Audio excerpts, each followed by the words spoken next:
Hare Krishna, Hare Krishna, Krishna Krishna, Hare Hare, Hare Rama, Hare Rama, Rama Rama, Hare Hare.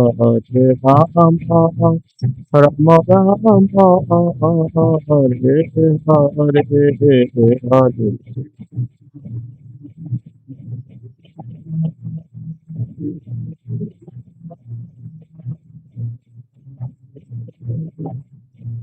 Hare Hare, Hare Ram, Hare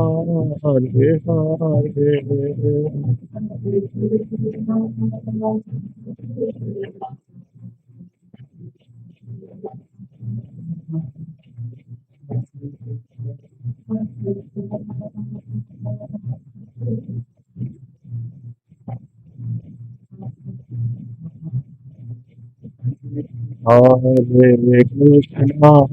Hare Hare Krishna, Hare Krishna, Krishna Krishna, Hare Hare, Hare Ram, Hare Ram, Ram Ram, Hare Hare.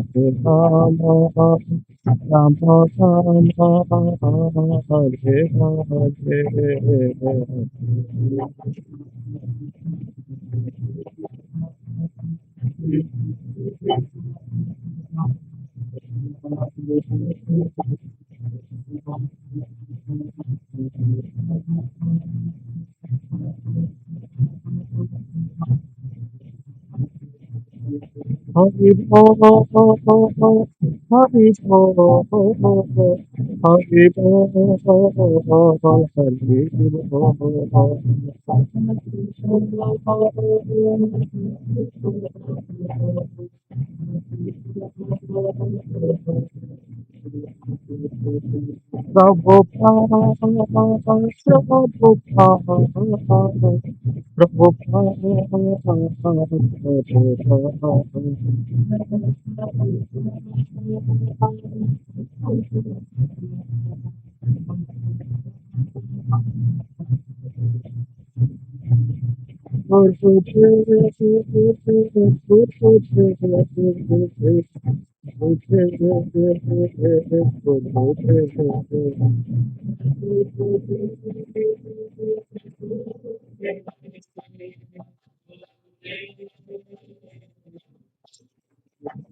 जय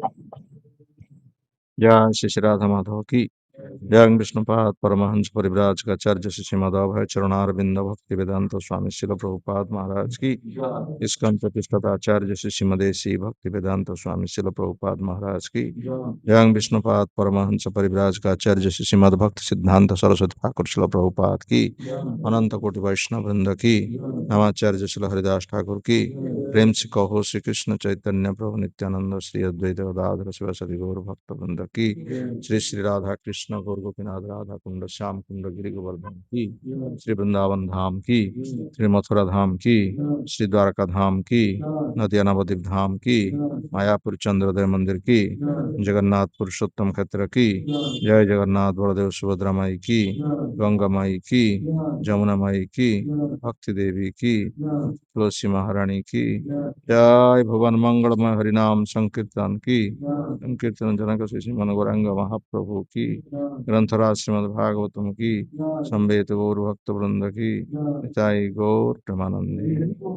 all glory to all good to Samudra, all good to Samudra, all good to Sri Guru and Gauranga, all good to Srila Prabhupada, all good to Srila Gurudev ki. Narayan नमस्कृत्यं नरश्चैव नरोत्तमं देवीं सरस्वतीं व्यासं ततो जयमुदीरयेत्। वेदे रामायणश्चैव पुराणे भारतेस्तथा आदौ चान्ते च मध्ये च हरिः सर्वत्र गीयते। मुखं करोति वाचालं पङ्गुं लङ्घयते गिरिं यत्कृपास्तमहं वन्दे श्रीगुरुदिनतारिणे। परमानन्दमाधव परमानंद हे माधव पदुगळुची मकरंद।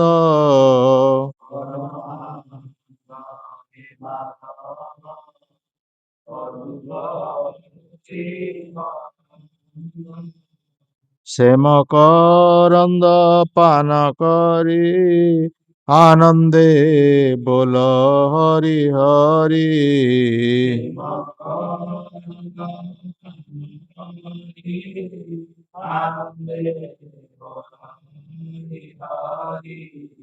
हरिंक नामे बांधवेळा परिकरिवे चकडोळा।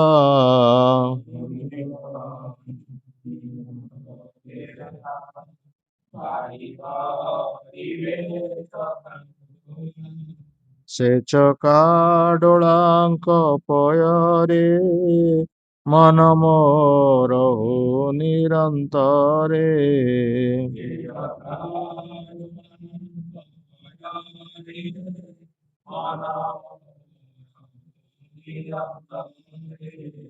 मन मो निरंतरे रहो हा कृष्ण बोले जीव जाओ।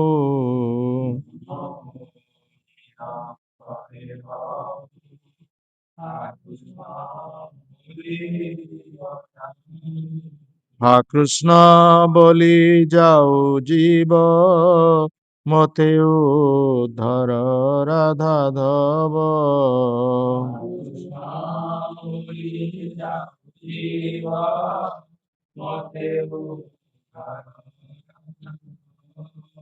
मते उद्धर राधा धव मते उद्धर राधा धव।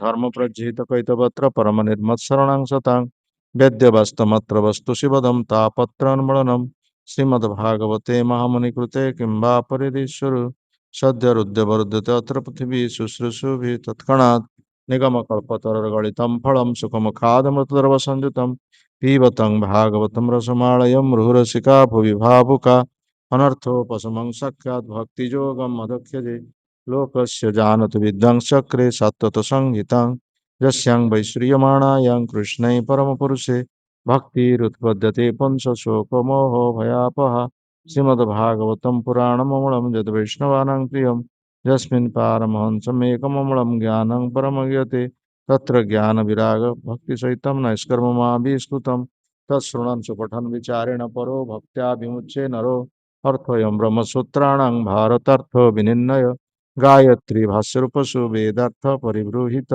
सर्ववेदेतिहासारं सारं सारं समुद्रतम् सर्ववेदान्तसारं हि श्रीमद्भागवतमिष्यति तत्र समुत्तुप्तस्य नान्यत्रस्य दुरति क्वचि कृष्ण भक्तिरसस्वरो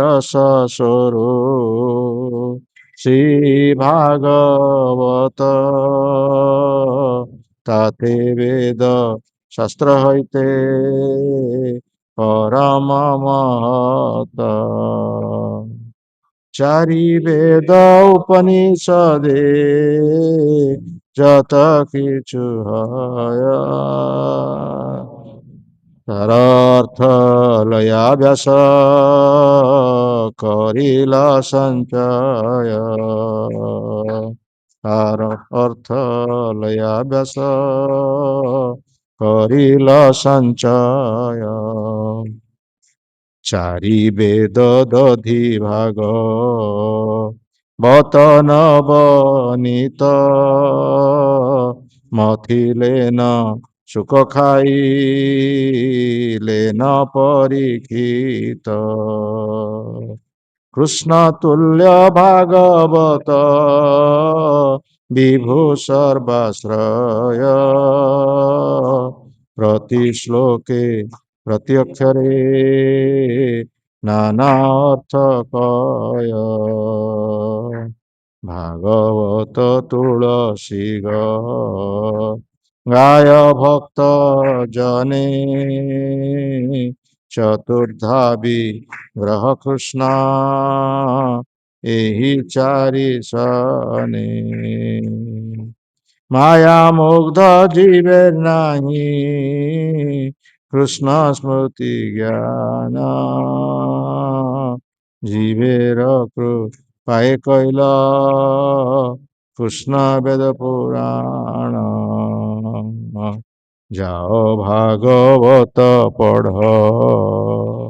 বৈষ্ণবের স্তনে একান্ত শ্রয় কর চৈতন্য চরণে ভাগবত যে না মানে সে যবন সম তার সস্তা আছে জন্মে জন্মে প্রভু জম হরে কৃষ্ণ কৃষ্ণ কৃষ্ণ হরে হরে হরে রাম রাম রাম হরে হরে ওম নমো ভগবতে বাসুদেবায় ওম নমো ভগবতে বাসুদেবায় ওম নমো ভগবতে বাসুদেবায়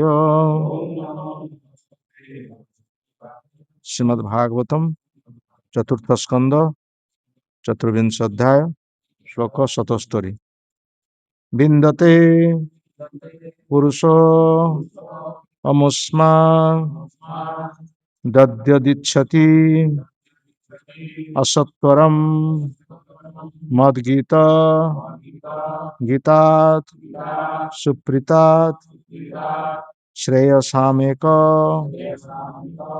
বল্লভাৎ বিন্দতে পুরুষমুষ্মা যদ্যদিচ্ছতি অসত্বরম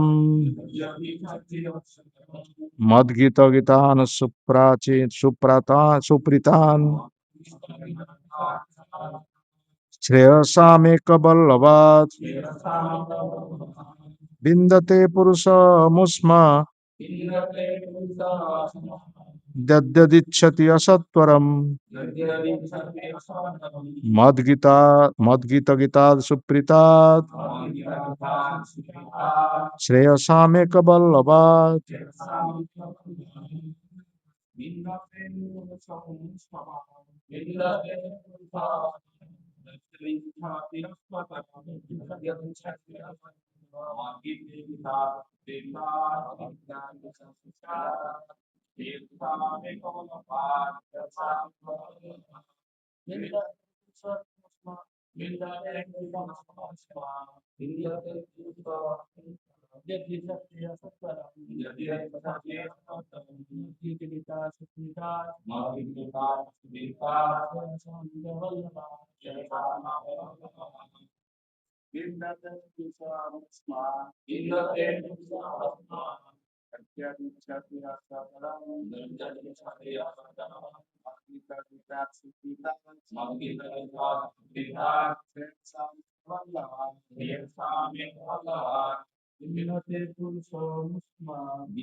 शब्दानुवाद बिंदते प्राप्त हुअन्ति पुरुष एक भक्त अमुस्मात् भगवान ठारू जब जच जहा जहा इच्छति इच्छा करन्ति असत्तरम स्थिर होई मद गीत मो द्वारा गान करा जाइथिबा गीतात गीत द्वारा सुप्रीतात प्रीत होइथिबा भगवान ठारू श्रेयसाम समस्त प्रकार आशीर्वादर एक एक बल्लवाद प्रियतम ठारू अनुवाद परम पुरुष भगवान हेउचंती समस्त मंगलमय वर प्रदाता ଏହି ସ୍ତୋତ୍ର ପାଠ ଦ୍ୱାରା ମଣିଷ ପରମ ପୁରୁଷ ଭଗବାନଙ୍କୁ ପ୍ରସନ୍ନ କରିପାରିବେ। ତାଙ୍କଠାରେ ଭକ୍ତି ନିବେଶ କରିଥିବା ବ୍ୟକ୍ତି ଯାହା କିଛି ଅଭିଳାଷ କରେ ସେସବୁ ଭଗବାନଙ୍କ ଠାରୁ ପ୍ରାପ୍ତ ହେବ। ଶ୍ରୀଲ ପ୍ରଭୁପାଦଙ୍କର ଭାବାର୍ଥ ଶ୍ରୀମଦ୍ ଭଗବଦ ଗୀତାରେ କୁହାଯାଇଛି ଜଂ ଲବ୍ଧ୍ୱା ଚାପରଂ ଲାଭ ମନ୍ୟତେ ନାଧିକ ତତଃ। ଏହିପରି ଭାବରେ ସ୍ଥିର ହୋଇ ବ୍ୟକ୍ତି କେବେ ହେଲେ ପରମ ସତ୍ୟରୁ ବିଚଳିତ ହୁଅନ୍ତି ନାହିଁ ଏବଂ ତାହା ପ୍ରାପ୍ତ ହୋଇ ସେ ଭାବନ୍ତି ଏହାଠାରୁ ବଳି ଅଧିକତର ମହାନ ଲାଭ ଆଉ କିଛି ନାହିଁ। ଯଦି କୌଣସି ବ୍ୟକ୍ତି ଭଗବାନଙ୍କର ଆଶୀର୍ବାଦ ଲାଭ କରିପାରନ୍ତି ତାହେଲେ ସେ ଆଉ କିଛି ପାଇବାକୁ ଇଚ୍ଛା କରନ୍ତି ନାହିଁ ବା ଏହାଠାରୁ ଅଧିକ କିଛି ଲାଭ ଅଛି ବୋଲି ସେ ଭାବନ୍ତି ନାହିଁ। ଯେତେବେଳେ ଧ୍ରୁବ ମହାରାଜ ତପସ୍ୟା କରି ସିଦ୍ଧିଲାଭ କଲେ ଏବଂ ଭଗବାନଙ୍କୁ ପ୍ରତ୍ୟକ୍ଷ ଭାବରେ ଦର୍ଶନ କଲେ ସେତେବେଳେ ସେ ଯାହା ଇଚ୍ଛା କରନ୍ତି ତାହା ଭଗବାନଙ୍କ ଠାରୁ ମାଗି ନେବାକୁ ଭଗବାନ କହିଲେ। କିନ୍ତୁ ଧ୍ରୁବ ମହାରାଜ କହିଲେ ଯେ କିଛି ସେ ମାଗିବାକୁ ଚାହାନ୍ତି ନାହିଁ କାରଣ ସେ ଭଗବାନଙ୍କର ଦର୍ଶନ ରୂପକ ଆଶୀର୍ବାଦ ଲାଭ କରି କୃତାର୍ଥ ହୋଇଛନ୍ତି। ଭଗବାନଙ୍କର ସେବା ବ୍ୟତୀତ ଆଉ କିଛି ଯଦି ଆମେ ଚାହୁଁ ତାହା ମାୟା ଅଟେ। ଶ୍ରୀ ଚୈତନ୍ୟ ମହାପ୍ରଭୁ କହିଛନ୍ତି ଜୀବେର ସ୍ୱରୂପ ହଏ କୃଷ୍ଣର ନିତ୍ୟ ଦାସ। ପ୍ରତ୍ୟେକ ଜୀବ ଭଗବାନଙ୍କର ନିତ୍ୟ ଦାସ ଅଟନ୍ତି। ସେଥିପାଇଁ ଯେତେବେଳେ କୌଣସି ବ୍ୟକ୍ତି ଭଗବାନଙ୍କ ସେବାରେ ନିଯୁକ୍ତ ହୋଇଯାଆନ୍ତି ସେତେବେଳେ ସେ ଜୀବନରେ ସର୍ବୋଚ୍ଚ ସିଦ୍ଧିଲାଭ କରିଛନ୍ତି ବୋଲି ଜାଣିପାରନ୍ତି।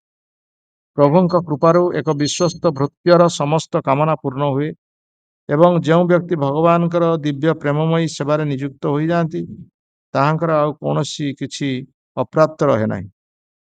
ସେବା ବ୍ୟତୀତ ସେ ଆଉ କିଛି ପାଇବାକୁ ଇଚ୍ଛା କରନ୍ତି ନାହିଁ। ଭଗବାନଙ୍କର ପ୍ରେମାବୟୀ ସେବାରେ ନିଯୁକ୍ତ ହୋଇଗଲେ ଭକ୍ତଙ୍କର ସମସ୍ତ କାମନା ପୂର୍ଣ୍ଣ ହୋଇଯାଏ।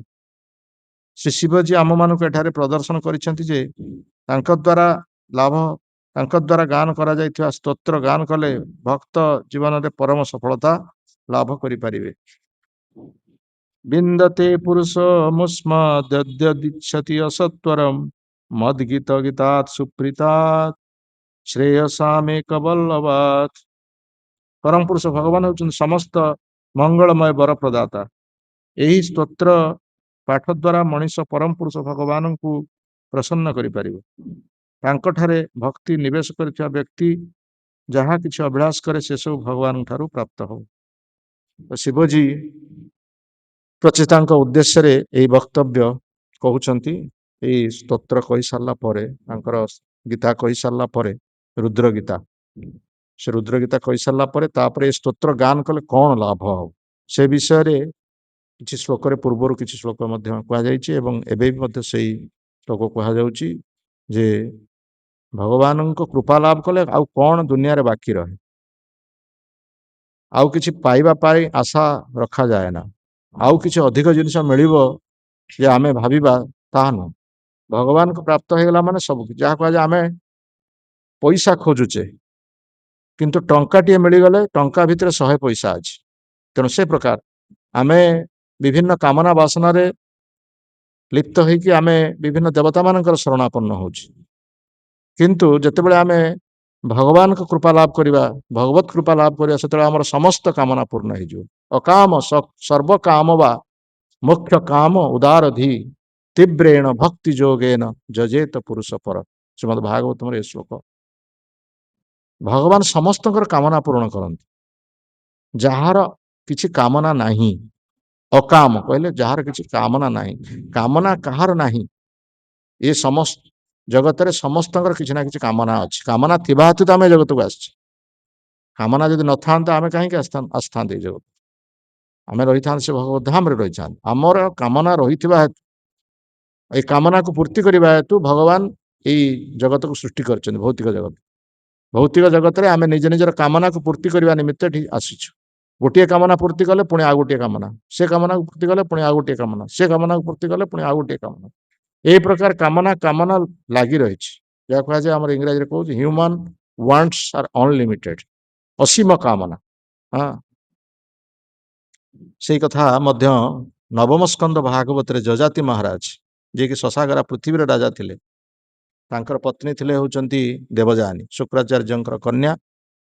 ସେ ଯେତେବେଳେ ତାଙ୍କ ସ୍ତ୍ରୀ ସହିତ ସମ୍ପର୍କ ରକ୍ଷା କରିଛନ୍ତି, ବର୍ଷ ବର୍ଷ ଧରିକି ସମ୍ପର୍କ ରକ୍ଷା କରିକି ମଧ୍ୟ ଶେଷରେ ସେ ଶାନ୍ତି ହେଇପାରିନାହାନ୍ତି ବା ଶାନ୍ତ ହେଇପାରିନାହାନ୍ତି, ତୃପ୍ତ ହେଇପାରିନାହାନ୍ତି। ସେତେବେଳେ ତାଙ୍କ ସ୍ତ୍ରୀକୁ ସେ କହୁଛନ୍ତି ଯେ ପ୍ରକୃତରେ ଏଇ ଭୌତିକ କାମନା ଏତେ ବଳବତ୍ତର ଯେ ଆମେ ଯେତେ ତୃପ୍ତି କରିବା ପାଇଁ ଚାହୁଁଛୁ ବା ଯେତେ ତୃପ୍ତ ହେବା ପାଇଁ ଆମେ ଚାହୁଁଛୁ, କିନ୍ତୁ ସେ ତୃପ୍ତ ହେବାର ନାଁ ଧରୁନି, ଆହୁରି ବରଂ ଅଧିକରୁ ଅଧିକ କାମନା ବୃଦ୍ଧି କରି ଚାଲିଛି। ନ ଯାତୁ କାମ କାମାନମ ଉପଭୋଗେନ ସାମ୍ୟତେ ହବିଷା କୃଷ୍ଣ ବର୍ତ୍ମଭ୍ୟ ଭୂୟ ଏବାଭି ବର୍ଦ୍ଧତେ। ଏଇ ଯୋଉ ଭୌତିକ କାମନା ଇଏ କେବେ ହେଲେ ଶାନ୍ତ ହବ ନାହିଁ।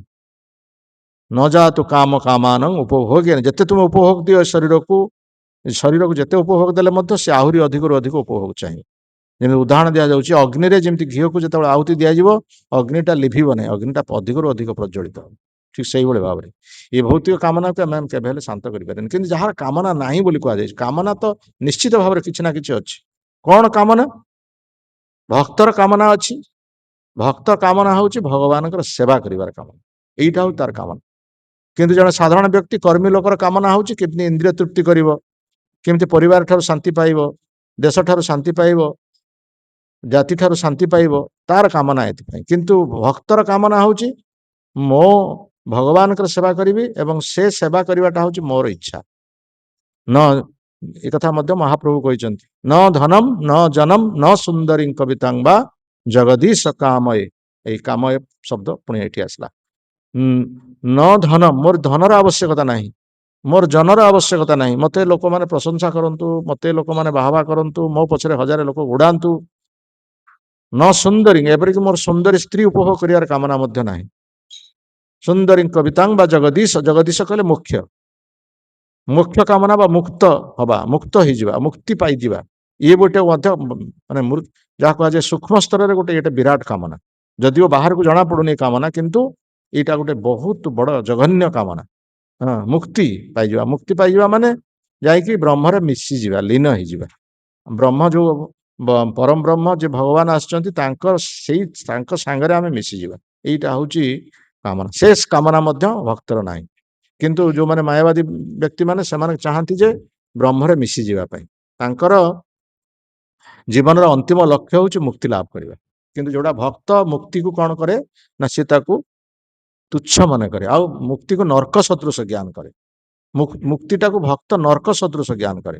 ଆମେ ତ ଚୈତନ୍ୟ ଚରିତାମୃତରେ ବର୍ଣ୍ଣନା ରହିଛି, ସେ ପ୍ରସଙ୍ଗ ଆସିଲେ ସାର୍ବଭୌମ ଭଟ୍ଟାଚାର୍ଯ୍ୟ ଯିଏକି ପ୍ରଖ୍ୟାତ ମାୟାବାଦୀ ଥିଲା, ସେ ମାୟାବାଦୀ ଯେତେବେଳେ ଚୈତନ୍ୟ ମହାପ୍ରଭୁଙ୍କ ଠାରୁ ଶାସ୍ତ୍ର ଶୁଣିଲେ, ଶାସ୍ତ୍ର ଶୁଣିଲା ପରେ ଶାସ୍ତ୍ର ଆଲୋଚନା ଯେତେବେଳେ ହେଲା, ସେତେବେଳେ ପ୍ରକୃତ ପକ୍ଷେ ତତ୍ତ୍ୱଟାକୁ ଜୀବନର ତତ୍ତ୍ୱକୁ ଜାଣିପାରିଲେ ଏବଂ ଯୋଉ ମୁକ୍ତି ମୁକ୍ତି ବୋଲି ପାଗଳ ହଉଥିଲା ସେ ସାର୍ବଭୌମ ଭଟ୍ଟାଚାର୍ଯ୍ୟ, ସେ ମୁକ୍ତି ନାମ ମଧ୍ୟ ଉଚ୍ଚାରଣ କରିବା ପାଇଁ ଇଚ୍ଛା ପ୍ରକାଶ କଲା ନାହିଁ। ଭାଗବତରେ ଗୋଟେ ଶ୍ଲୋକ ଅଛି ଦଶମ ସ୍କନ୍ଧରେ, ତତ୍ତ୍ୱନୁକମ୍ପା ସୁସମୀକ୍ଷମାଣ ଭୁଞ୍ଜାତ୍ମ ଏବାତ୍ମ କୃତ ବିପାକ ତଦ୍ ବାଗ ବପୁର ବିଦଧନ୍ନ ମସ୍ତେ ଯୋଶ ମୁକ୍ତି ପଦେ ଦାୟ ଭାଗ। ଏ ଶ୍ଲୋକର ଅର୍ଥ ହଉଛି ଭଗବାନଙ୍କର ଦତ୍ତ ଯାହା କିଛି ଜୀବ ଭୋଗ କରୁଛି, ଜୀବ ତାହାର ପ୍ରାରବ୍ଧ କର୍ମର ଫଳ ସବୁ ଭୋଗ କରୁଛି, କିନ୍ତୁ ସିଏ ଯଦି ଭଗବାନ ପାଖରେ ଅଭିଯୋଗ କରେ ଯେ ଭଗବାନ ମତେ ଏସବୁ ଦଣ୍ଡ ଦଉଛନ୍ତି, ଭଗବାନ ମତେ ଏସବୁ ଦୁଃଖ ଦଉଛନ୍ତି, ତେଣୁ ଏଇଟା ପ୍ରକୃତ ପକ୍ଷେ ମୋର କୃତ ନୁହେଁ, ଏଇଟା ଭଗବତ କୃତ, ଭଗବାନ ମତେ ଦଉଛନ୍ତି, ଏଇଭଳି ଯାହାର କାମନା ଅଛି। କିନ୍ତୁ ଯିଏ ପ୍ରକୃତ ପକ୍ଷେ ଦୁଃଖ ପାଇକି ମଧ୍ୟ ସିଏ କହୁଛି ଯେ ଏଟା ପ୍ରକୃତ ପକ୍ଷେ ମୋ କୃତ, ଅର୍ଥାତ୍ ମୁଁ ପୂର୍ବ ଜନ୍ମରେ କିଛି ଦୁଷ୍କୃତି ମୋର ଥିଲା, ମୁଁ ସେଥିପାଇଁ ଏ ପ୍ରକାର ଦଣ୍ଡ ପାଉଛି, ଏଭଳି ଚିନ୍ତାଧାରା ଯାହାର ଅଛି, ସେ ଚିନ୍ତାଧାରା ଥିବା ବ୍ୟକ୍ତିର ଭଗବାନ କଣ କରନ୍ତି ନା ସେଇଟା ଦଣ୍ଡଟାକୁ ଅନୁଗ୍ରହ କରିଦିଅନ୍ତି। ଦଣ୍ଡ ଏସ ଅନୁଗ୍ରହ ଏବଂ ସମ୍ମତ, ସେ ଦଣ୍ଡଟା ତା ପ୍ରତି କୃପା ହେଇଯାଏ ଏବଂ ତାପରେ କଣ ହୁଏ ନା ଶେଷରେ ଭଗବାନ ତାକୁ ଏଭଳି ସମ୍ପତ୍ତି ତାକୁ ପ୍ରଦାନ କରନ୍ତି, ତାର ଭଗବାନଙ୍କର ସମସ୍ତ ସମ୍ପତ୍ତିର ସେ ଦାବିଦାର ହେଇଯାନ୍ତି ବା ସମସ୍ତ ସମ୍ପତ୍ତିର ସେ ଅଧିକାରୀ ହେଇଯାନ୍ତି। ଯେ ନିଜର କୃତ କର୍ମକୁ ଯିଏ କୁହେ ଯେ ମୋ ହେତୁ ଏସବୁ ଦଣ୍ଡ ପାଉଛି, ମୋ ପାଇଁ ଏତେ ଦୁଃଖ ମିଳୁଛି, ମୋ ପାଇଁ ଏସବୁ କଷ୍ଟ ମୁଁ ପାଉଛି, ସେଥିପାଇଁ ଭଗବାନ କରନ୍ତି ଯେ ପ୍ରକୃତ ପକ୍ଷେ ଏଇ ଲୋକଟା ନିଜ କୃତ କର୍ମ ପାଇଁ ଦୁଃଖ ପାଉଛି, ତେଣୁ ତାକୁ ଆମେ ସବୁ ସମ୍ପତ୍ତିର ମୋ ସବୁ ବସ୍ତୁର ମୁଁ ତାକୁ ମାଲିକ କରିଦେବି। ଯୋଶ ମୁକ୍ତି ପଦେ ଦାୟ ଭାଗ, ମୁକ୍ତି ମାନେ ଏଠି ଭଗବାନଙ୍କ ଅର୍ଥରେ ବୁଝଉଛି, ଏଠି ମୁକ୍ତି ମାନେ ଯେ ମିଶିଯିବା, ବ୍ରହ୍ମରେ ମିଶିଯିବା ଏଇ ଅର୍ଥରେ ବୁଝଉନି। ତେଣୁ ସିଏ କଣ କଲେ ନା ସାର୍ବଭୌମ ଭଟ୍ଟାଚାର୍ଯ୍ୟ ଯେତେବେଳେ ମୁକ୍ତି ଶବ୍ଦଟା ପଢିଲେ, ସେତେବେଳେ ସେ କହିଲେ ନା ମୁକ୍ତିଟା ଠିକ ହବନି, ଏଠି ଭକ୍ତି ଲଗେଇଦବା। କିନ୍ତୁ ଭକ୍ତିଟା ସେଠି ଲାଗିବାର ଉଚିତ ନୁହଁ, କାରଣ ମୁକ୍ତିଟା ଗୋବିନ୍ଦ ମୁକ୍ତିଦାତା, ଯେ ଗୋବିନ୍ଦ ବୋଲି କୁହାଯାଏ, ମୁକୁନ୍ଦ ହଉଛନ୍ତି ମୁକ୍ତିଦାତା, ତେଣୁ ସେ ତାଙ୍କ ଉଦ୍ଦେଶ୍ୟରେ ଭଗବାନଙ୍କ ଉଦ୍ଦେଶ୍ୟରେ କୁହାଯାଇଛି। କିନ୍ତୁ ସାର୍ବଭୌମ ଭଟ୍ଟାଚାର୍ଯ୍ୟ ମୁକ୍ତି ନାମ ଉଚ୍ଚାରଣ କରିବାକୁ ମତେ ଇଚ୍ଛା ପ୍ରକାଶ କଲେ, ମୁକ୍ତିଟା କାଟିଦେଇ କହିଲେ ନା ଏଠି ଭକ୍ତି ଲାଗିବ। ସେଠୁ ମହାପ୍ରଭୁ ଦେଖିଲେ, କହିଲେ ଆରେ ଭାଗବତ ଶ୍ଲୋକଟା କାଟିଲେ କି? ସେଠୁ ସାର୍ବଭୌମ ଭଟ୍ଟାଚାର୍ଯ୍ୟ ପଚାରିଲେ ତୁମେ କାଟିଛ ନା? ହଁ ମୁଁ କାଟି ଦେଇଛି। କାହିଁକି କାଟିଲ? ଏଇଟା ତ ମୁକ୍ତିଟା ବ୍ୟାସଦେବ ଲେଖିଛନ୍ତି, ଏଟା ଭଗବାନଙ୍କ ଉଦ୍ଦେଶ୍ୟରେ କୁହାଯାଇଛି, ତୁମେ ମୁକ୍ତି କାଟି କାହିଁ ଭକ୍ତି କଲ? କହିଲେ ଆଜ୍ଞା ଏ ମୁକ୍ତି ଶବ୍ଦ ଶୁଣିଲା ମାତ୍ରକେ ମୋ ହୃତ୍କମ୍ପ ଜାତ ହଉଛି, କାରଣ ଏ ମୁକ୍ତି ଶବ୍ଦଟା ଏତେ ମାନେ ଯାହା କୁହାଯାଏ ଏତେ ନଷ୍ଟ, ମାନେ ଏତେ ନିମ୍ନ ସ୍ଥିତିର ଜିନିଷ, ଯୋଉଟାକୁ ନର୍କ ଭଳି ମୁଁ ତାକୁ ଜ୍ଞାନ କରୁଛି, ତେଣୁ ସେ ପାଟିରେ ଉଚ୍ଚାରଣ କରିବା ପାଇଁ ମୋର ଇଚ୍ଛା ହଉନି। ଯୋଉ ମୁକ୍ତିକୁ ଏମାନେ ବହୁତ ବାହା କରୁଥିଲେ, ଯୋଉ ମୁକ୍ତି ପାଇଁ ସବୁ କିଛି ତାଙ୍କର ମାନେ ଚାହୁଁଥିଲେ ଯେ ମୁକ୍ତିଟା ହଉଛି ଆମ ଜୀବନର ଲକ୍ଷ୍ୟ ବୋଲି। ମାୟାବାଦୀ ମାନଙ୍କର ଯୋଉ ତତ୍ତ୍ୱ ଅଛି, ସମ୍ବନ୍ଧ, ଅଭିଧେୟ ଆଉ ପ୍ରୟୋଜନ। ସମ୍ବନ୍ଧ ହଉଛି ତାଙ୍କର ବ୍ରହ୍ମ, ଆମେ ବ୍ରହ୍ମରୁ ଆସିଛୁ, ବ୍ରହ୍ମରେ ମିଶିଯିବୁ। କାଲିନା ପରଦିନ କହୁଥିଲେ ଯେ ଭଗବାନଙ୍କର ତିନିଟି ପ୍ରତୀତି ଅଛି, ବ୍ରହ୍ମେତି, ପରମାତ୍ମେତି, ଭଗବାନେତି। ବ୍ରହ୍ମ, ପରମାତ୍ମା ଏବଂ ଭଗବାନ ପ୍ରକାଶ। ତେଣୁ ଯୋଉମାନେ ବ୍ରହ୍ମ ପର୍ଯ୍ୟନ୍ତ ଯାଇଛନ୍ତି, କିନ୍ତୁ ସେ ବ୍ରହ୍ମଟା କଣ? ସେ ବ୍ରହ୍ମଟା ହଉଛି ଭଗବାନଙ୍କର ଅଙ୍ଗ କାନ୍ତି, ଭଗବାନଙ୍କର ଜ୍ୟୋତି। ଯେମିତି ବିଶ୍ୱରୂପ ଯୋଉ ପ୍ରକାଶ କରିଛନ୍ତି ଭଗବାନ ଏକାଦଶ ଅଧ୍ୟାୟରେ କୁହାଯାଇଛି, ଏକାଦଶ ଅଧ୍ୟାୟରେ ଭଗବାନଙ୍କର ଯୋଉ ବିଶ୍ୱରୂପର ଜ୍ୟୋତିଟା ଚାରିଆଡକୁ ବିକିରଣ ହଉଛି, ସେ ଜ୍ୟୋତିଟା ହଉଛି ତାଙ୍କର ବ୍ରହ୍ମ।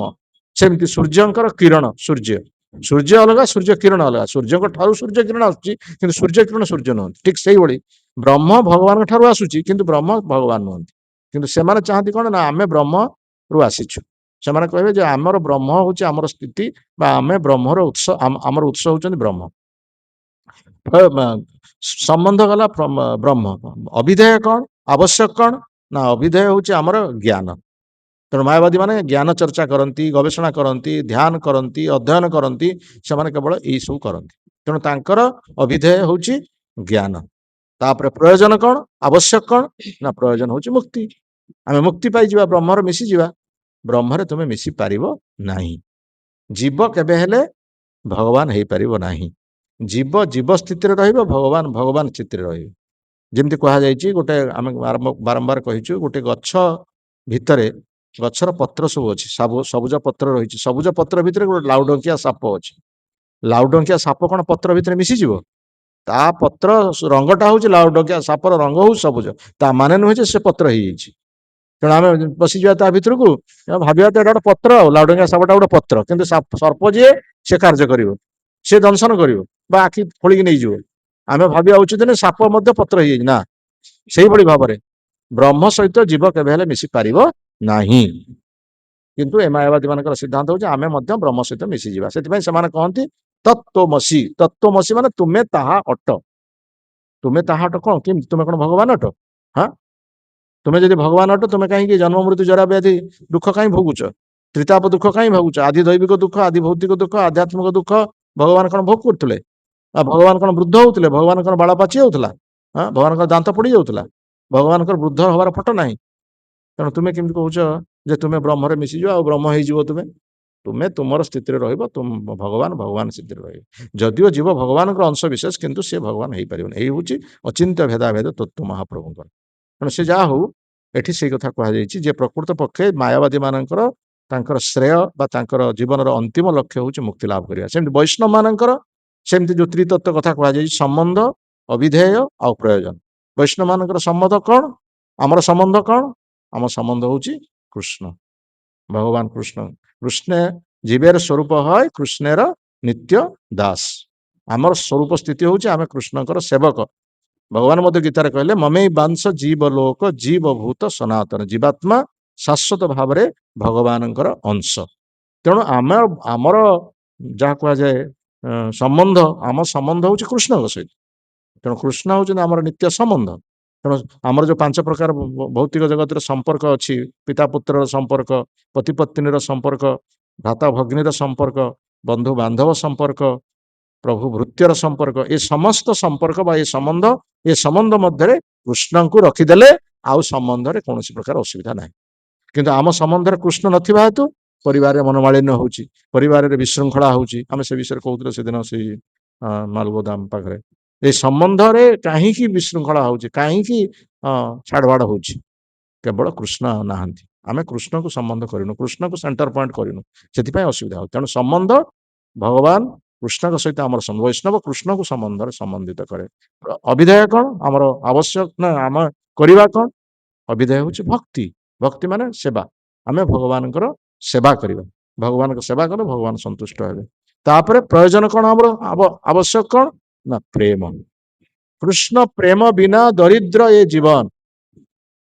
ଯେତେ ଦିନ ପର୍ଯ୍ୟନ୍ତ କୃଷ୍ଣ ପ୍ରେମ ଆମେ ମାନେ ପ୍ରାପ୍ତ ହେଇନି, ଦରିଦ୍ର ଜୀବନ। ପ୍ରକୃତରେ ଟଙ୍କା ପଇସା ନଥିଲେ ଜଣେ ଦରିଦ୍ର ନୁହେଁ। ଟଙ୍କା ପଇସା ଆଜି ନ ଅଛି, କାଲିକି ଆସିବ ଟଙ୍କା।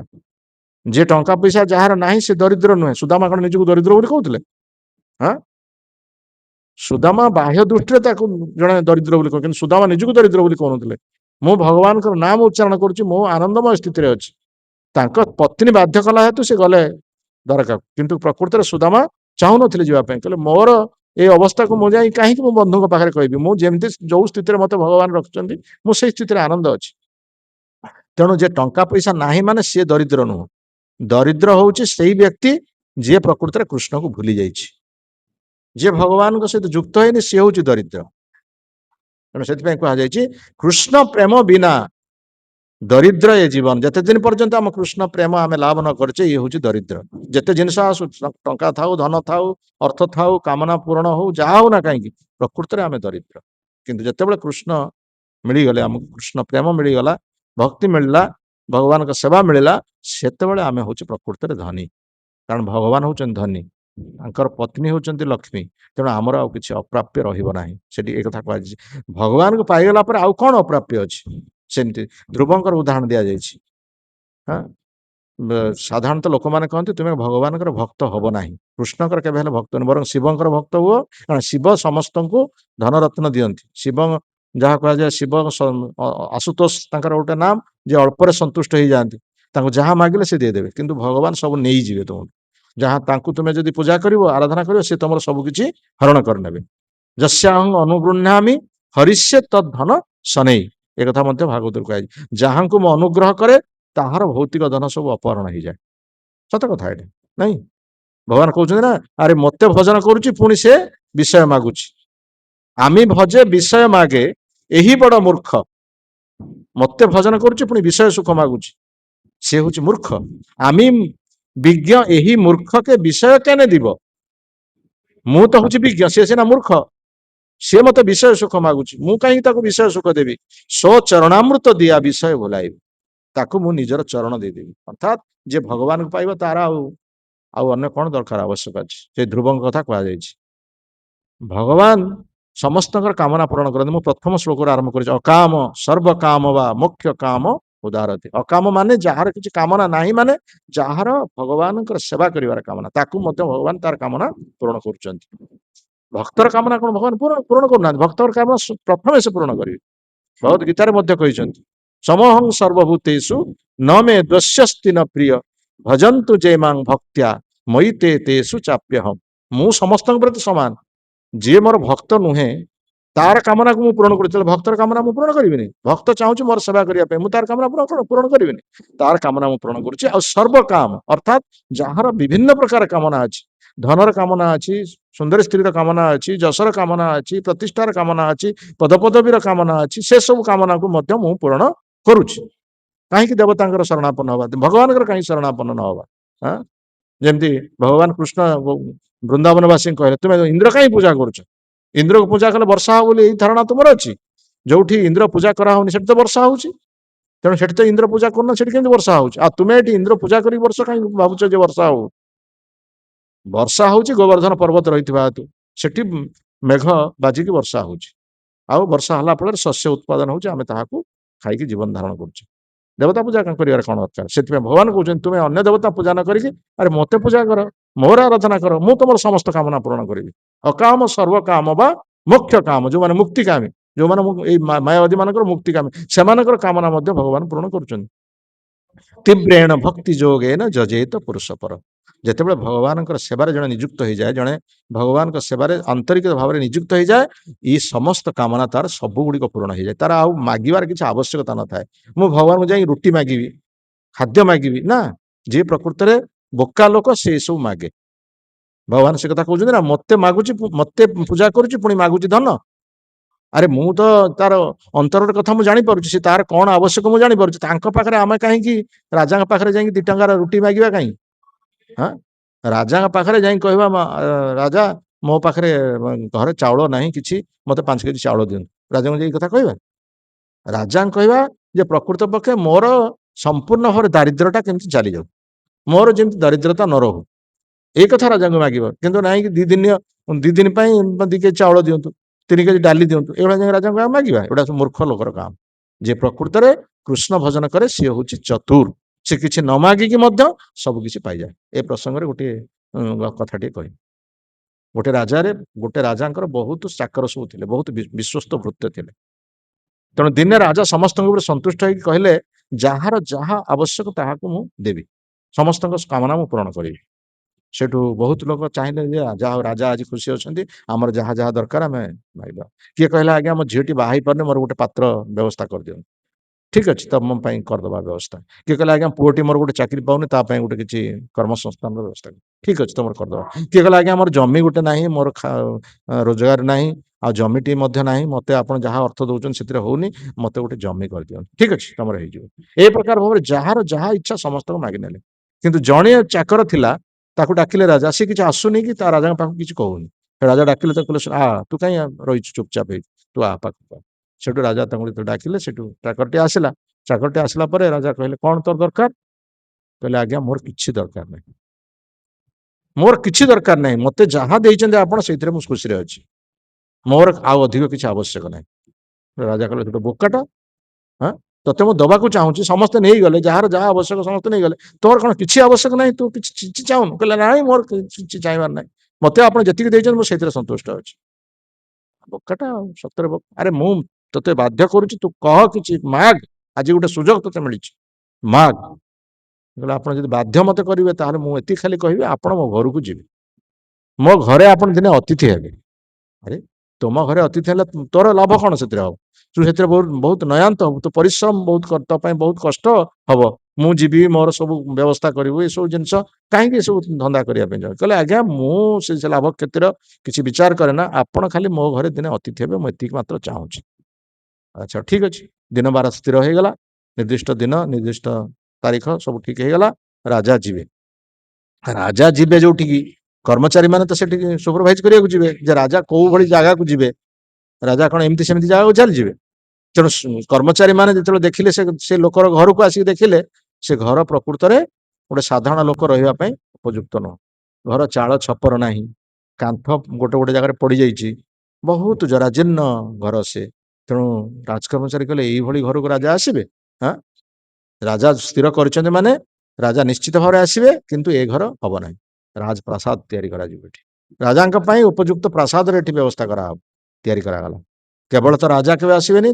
सहित परिवार वर्ग पारिकर पारिषद वर्ग आसबे सेनापति आसबे मंत्री आसबे कटुआला आसबे सैन्य मान आसबे एमती किसी आसबे सब सांगे हाँ जमी दुर्वासा ऋषि जाती 60,000 ऋषि 60,000 शिष्य जाती दुर्वासा ऋषि जो अतिथि हे जहाँ घरे से घर भाड़ाणी पड़ जाए अरे एत लोक खावा मुझे देवी केमी सेमती राजा जो आसवे कौन एका आसबे सी पारिषद वर्ग सहित आसबे तेणु समस्त सेमती कुटीर या कुटीर या राजा प्रासाद निर्माण होगा राजा आसिले राजा आसिक से घरे बसिले बस कि समय कथबार्ता कले परिवार सहित सहित परिवार सहित किसी कथबार्ता कले कथबार्ता कलापर राजा पुणी राज्य राजप्रसाद को चलीगले निज राजप्रसाद को चलीगले बर्तमान जो राजप्रसाद जो कुटीर है से कहाँ है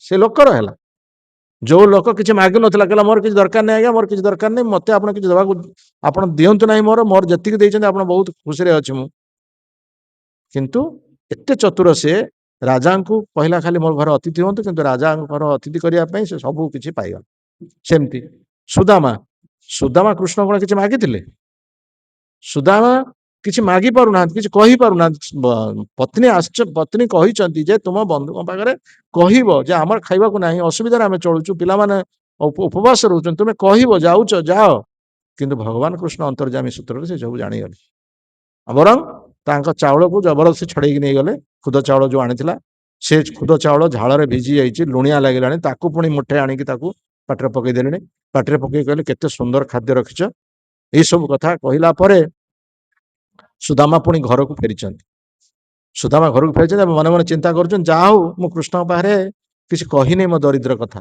सी जब मत धन दे था मुझे कौन आनी पारि मुझे भूली जाता प्रभु को भूली जाता आउ कौन भजन कर पारता मो धन को टेक नहीं जाऊँ डकायत 10 डकायत केते भय रही था मुझे कौन भजन करता बर धन मत नदे भल कर मुझे तो कहनी मत नदे भल कर स्त्री पत्र मत जहाँ कह कह हाँ मो स्त्री मत जहाँ कह कह मो बंधु पाखे मु मोर दरिद्र कथा न कही बहुत भल अच्छे से भगवान कृष्ण चिंता कर कौन मु सुदामा को देली हाँ सी किसी मागिलानी कौन मुझे जिते ग्रामर जिते घर समस्त स्वर्ण घर या भगवान कृष्ण गोटे मुठा चाउल खाई हाँ केवल ता घर नुह समस्त घर सोनार घर हो भगवान भक्तर महात्म्य भक्त भगवान किसी मागे ना किंतु भगवान सब किसी दिखती से भाई जो माने चतुर व्यक्ति से माने भगवान भजन करते जय जन भजे कृष्ण से बड़ चतुर किंतु जो माने निर्बुद्धिया लोक जो मानकर अल्प बुद्धि से माने सब विभिन्न देवता शरणापन्न होती भगवान निजे मत गीतार कहते जे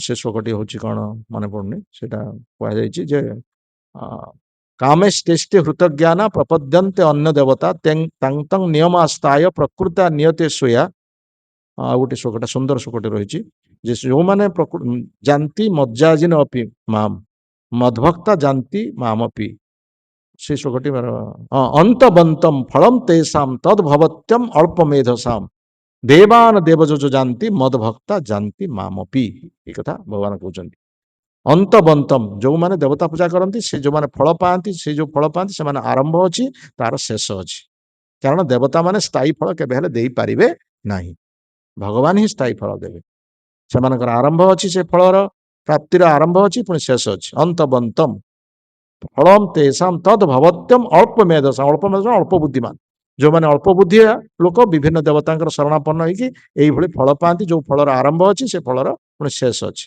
देवान देवजज जानती देवता पूजक माने देव लोक को जानती आउ मदभक्ता जानती माँ मत जो माने मोर भक्त से माने मो पाख आसन आ मो पाख आसला माने आउ कौन जीवार अच्छी दरकार जमी ध्रुव कोଳରେ बसिला ପରେ भगवान कृष्ण कोଳରେ बसिला ପରେ विष्णु कोଳରେ बसिला ପରେ भगवान विष्णु कहउछन चाल तुम राजांकर सिंहासन तुम बसैदवा तुम्हें तो सिंहासन बसी पार नथिल बोली आस्तिल तेणु तुमको आम बसईदेवु सिंहासन केते वर्ष सिंहासन राजत्व कर 36,000 वर्ष तुमको दिया सिंहासन बसवा 36,000 कौन कम कथा हाँ ध्रुव कहला मोर दरकार नहीं मोर सिंहासन बसवा दरकार नहीं मु तो जो बर्तमान सिंहासन पाई से सिंहासन पाइला आउ मु चाहिए जाकि से राज सिंहासन बसवाई मोर दरकार नहीं से तुम प्राप्त मान देव मुनीन्द्र गुह्यम काच विचिन्न दिव्य रत्न प्रदामी कृतार्थ अहं स्वामी वरंग न जाचे कहले मु काच खोजुली आज मु कांचन पाई कांचन माने कौन सुना मु काच खोजुली खंड खंड काच मु खोजुली किंतु आज मु पाई सुवर्ण तेणु सुवर्ण पाइला आउ काच खोजा मोर आवश्यक हम तेणु बर्तमान आपण कोଳରେ बसছি यही कोଳକୁ ମୁଁ ଛାଡ଼ିବାକୁ ଚାହେଁନି ଠିକ ସେଇଭଳି ଭକ୍ତ ସର୍ବଦା ଚାହେଁ ଭଗବାନଙ୍କ ସହିତ ସମ୍ପର୍କିତ ହେବା ପାଇଁ ତାର ଏଇ ସାଧାରଣ ଧନ ଜନ ଯଶ ପ୍ରତିଷ୍ଠା ପଦପଦବୀ ପ୍ରତି ସେ ଲାଳାୟିତ ହୁଅନ୍ତି କିନ୍ତୁ ସେଇ ଧନ ଜନ ଯଶ ପ୍ରତିଷ୍ଠା ତା ପଛେ ପଛେ ଧାବମାନ ହୁଏ ଯାହା ପଛରେ ସାଧାରଣ ଲୋକ ଦୌଡୁଛନ୍ତି କିନ୍ତୁ ଭକ୍ତ ପଛେ ପଛେ ଧନ ଯଶ ପ୍ରତିଷ୍ଠା ସବୁ ଦୌଡୁଥାଏ କିନ୍ତୁ ଭକ୍ତ ତାହାକୁ ଗୋଇଠା ମାରେ ସେ ସବୁ କିଛି ଚାହେଁ କିନ୍ତୁ ଭଗବାନ ତାକୁ ସବୁ ଦିଅନ୍ତି ଏଇ କଥା ଶିବଜୀ ସେଇ କଥା କହୁଛନ୍ତି ଯୋଉମାନେ ମୁଁ ଦେଇଥିବା ସ୍ତୋତ୍ର ଗାନ କରିବେ ସେମାନେ ସେ ଭଗବାନଙ୍କୁ ଲାଭ କରିବେ ଆଉ ସେ ଭଗବାନଙ୍କୁ ଲାଭ କଲେ ଆଉ କିଛି ଅପ୍ରାପ୍ୟ ରହିବ ନାହିଁ जय ग्रंथराज श्रीमद् भागवतम की श्रील प्रभुपाद महाराज की जय श्रील गुरुदेव की समवेत गौर भक्त वृंद की अनंत कोटि वैष्णव वृंद की जय गौर प्रमानंदे प्रभुपाद की